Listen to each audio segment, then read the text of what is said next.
जय हिंद दोस्तों, welcome to education group. इस वीडियो में संज्ञा के बारे में पढ़ाएंगे। संज्ञा होती क्या है, संज्ञा कहते किसे हैं। तो अगर किसी व्यक्ति, स्थान, प्राणी, गुण, काम, भाव आदि का बोध कराने वाले शब्द संज्ञा कहलाते हैं। किसी व्यक्ति हो, स्थान हो या काम, गुण, भाव आदि का बोध कराने वाले शब्द संज्ञा कहलाते हैं। ये हो गई हमारी संज्ञा की परिभाषा।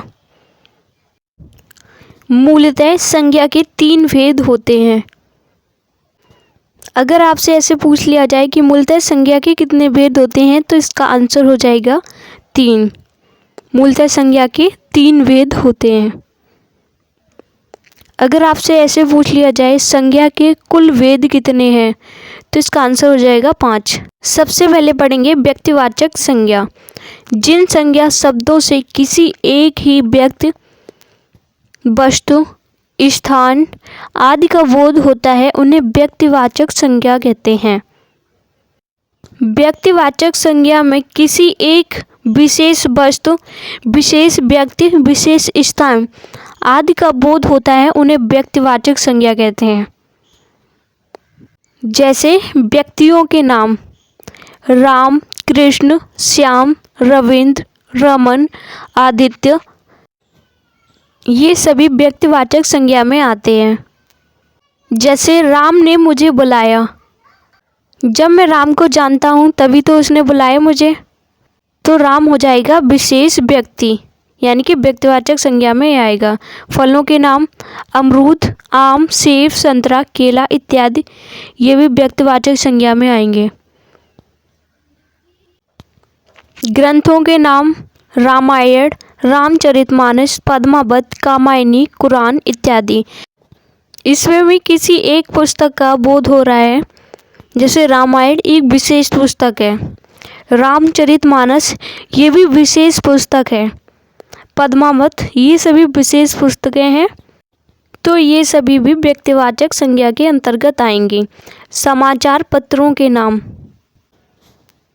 हिंदुस्तान, दैनिक जागरण, नवभारत टाइम्स, अमर उजाला, ये सभी विशेष अखबार हैं, इसलिए ये व्यक्तिवाचक संज्ञा में आएंगे। जैसे अगर समाचार पत्र आता तो ये जातिवाचक संज्ञा हो जाता। जैसे नदियों के नाम आगे देखते हैं, गंगा, ब्रह्मपुत्र, कृष्णा, कावेरी इत्यादि, ये विशेष नदियां हैं, ये व्यक्तिवाचक संज्ञा के अंतर्गत आएंगे। गंगा भी विशेष नदी है, ब्रह्मपुत्र विशेष नदी है। नगरों के नाम आगरा, जयपुर, पटना इत्यादि, ये विशेष नगरों के नाम हैं। आप और भी उदाहरण ले सकते हैं, जैसे कानपुर, दिल्ली, जिससे एक ही जगह का बोध हो। ठीक है। देशों के नाम भारत, पाकिस्तान, इटली, जापान, रूस, इंडोनेशिया, ये सब विशेष में आएंगे, तो इसे व्यक्तिवाचक संज्ञा कहेंगे। पर्वतों के नाम हिमाचल, विंध्याचल पर्वत, सतपुड़ा इत्यादि। भवनों के नाम ताजमहल, लाल किला, मीनाक्षी मंदिर, कुतुब मीनार, स्वर्ण मंदिर आदि, ये व्यक्तिवाचक संज्ञा में आएंगे। जैसे कि आप कुछ भी शब्द बोलिए, उससे एक ही वस्तु का बोध हो, व्यक्तिवाचक संज्ञा कहलाता है। जातिवाचक संज्ञा वह संज्ञा जिसमें एक शब्द कहने पर किसी वस्तु, व्यक्ति, जीव जंतु, पेड़ पौधे इत्यादि की पूरी जाति का ज्ञान होता है, उसे व्यक्तिवाचक संज्ञा कहते हैं। जैसे पेड़ पौधों के नाम आम, बबूल, गुलाब, केला, पीपल, बरगद, ये सभी जातिवाचक संज्ञा में आएंगे। जैसे आपने बोला गुलाब, तो पता नहीं कौन से गुलाब के बारे में आप बता रहे हैं, तो इससे पूरी जात का बोध हो रहा है। अगला है पशु पक्षियों के नाम गाय, भैंस, भेड़, बकरी, शेर इत्यादि।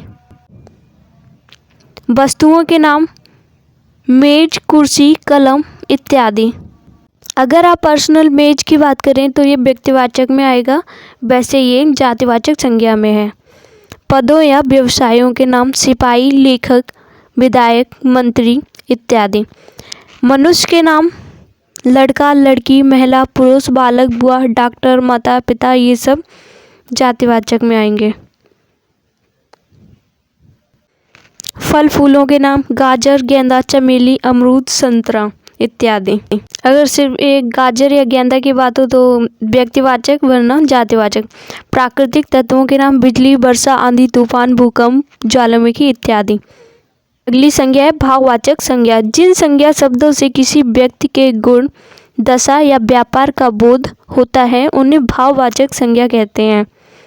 जैसे गुण के अर्थ में है सुंदरता, कुशाग्रता, बुद्धिमत्ता इत्यादि। आसान शब्दों में कहें तो जिसे हम छू नहीं सकते, महसूस कर सकते हैं, भाववाचक संज्ञा कहलाएगी। जैसे बुद्धिमत्ता को हम लोग छू नहीं सकते, महसूस कर सकते हैं, वैसे ही सुंदरता, ये सभी। अवस्था के अर्थ में भाववाचक संज्ञा जवानी, बचपन, बुढ़ापा। जवानी को महसूस किया जा सकता है, छुआ नहीं जा सकता। बचपन को भी, ऐसे ही बुढ़ापा। दशा के अर्थ में उन्नति, अवनति, चढ़ाई, ढलान इत्यादि। ये भी भाववाचक संज्ञा है। भाव के अर्थ में मित्रता, शत्रुता, दयालु, भलाई, बुराई इत्यादि, ये सभी भाववाचक संज्ञा के अंतर्गत आएंगे। अगली है द्रव्यवाचक संज्ञा। वह संज्ञा जिसमें नापी या तौली जा सकने वाली वस्तुओं या द्रव पदार्थों का बोध होता है, उन्हें गिना नहीं जा सकता, द्रव्यवाचक संज्ञा कहते हैं। जैसे खाने पीने की वस्तुओं के नाम दही, दूध, आटा, चावल, आलू। अब आलू तो कोई गिन के लेगा नहीं, तौल के ही लेगा, आटा भी, चावल, ऐसे ये नापी तौली वाली चीज़ें द्रव्यवाचक संज्ञा में आएंगी। खनिज पदार्थों एवं धातुओं के नाम सोना, चांदी, लोहा, पेट्रोल, डीजल, मिट्टी का तेल, कोयला इत्यादि द्रव्यवाचक संज्ञा में आएंगे। अगली संज्ञा है समूहवाचक संज्ञा। एक शब्द कहने पर एक ही जाति के अनेक वस्तुओं का बोध होता है, उसे समूहवाचक संज्ञा कहते हैं। जैसे वस्तुओं के समूह, ढेर, गुच्छा, श्रृंखला इत्यादि। इसमें एक शब्द कहने पर अनेक वस्तुओं का बोध हो रहा है तो ये समूहवाचक संज्ञा हो जाएगी। आगे है व्यक्तियों के समूह, सभा, समिति, संघ, परिवार, झुंड, कक्षा, टुकड़ी, सेना इत्यादि। इसमें सेना किसी एक सैनिक से नहीं बनती, अनेक सैनिक होते हैं उसमें। ऐसे ही परिवार में एक व्यक्ति नहीं होता है, अनेक होते हैं। और ये सभी समूहवाचक संज्ञा के अंतर्गत आएंगे।